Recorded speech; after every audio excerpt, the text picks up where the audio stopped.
श्री हरि ओम श्री परमात्मने नमः। भक्ति आस्था में हम सभी साथ जुड़ते हैं और श्रीमद् भगवत गीता के प्रथम अध्याय के श्लोक 1 से 15 के अर्थ को हिंदी में सुनते हैं। श्लोक 1, 2, 3 का अर्थ, जहाँ पे धृतराष्ट्र संजय से पूछते हैं, हे संजय, धर्म भूमि कुरुक्षेत्र में एकत्रित युद्ध की इच्छा वाले मेरे और पांडु के पुत्रों ने क्या किया। संजय बोलते हैं, उस समय राजा दुर्योधन ने व्यूह रचना युक्त पांडवों की सेना देखकर और द्रोणाचार्य के पास जाकर यह वचन कहा, हे आचार्य, आपके बुद्धिमान शिष्य ध्रुपद पुत्र धृष्टद्युम्न के द्वारा व्यूहाकार खड़ी हुई पांडु पुत्रों की इस बड़ी भारी सेना को देखिए। श्लोक 4, 5, 6 अर्थ, इस सेना में बड़े बड़े धनुष वाले तथा युद्ध में भीम और अर्जुन के समान शूरवीर, सात्विक और विराट तथा महारथी राजा द्रुपद, दृष्टकेतु और चेतिकान, बलवान काशीराज, पुरजीत, कुंतीभोज और मनुष्यों में श्रेष्ठ सैव्य हैं।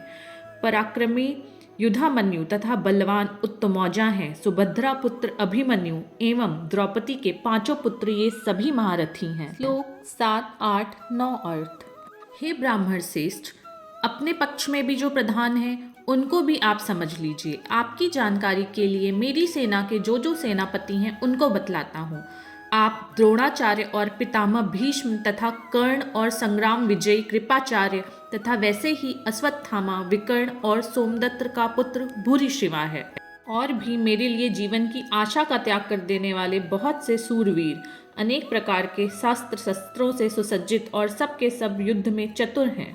श्लोक 10, 11, 12 अर्थ, भीष्म पितामह द्वारा रक्षित हमारी वह सेना सब प्रकार से अजेय है और भीम द्वारा रक्षित इन लोगों की यह सेना जीतने में सुगम है। इसलिए सब मोर्चे पर अपनी अपनी जगह स्थित रहते हुए आप लोग सभी निसंदेह भीष्म पितामह की ही सब ओरों से रक्षा करें।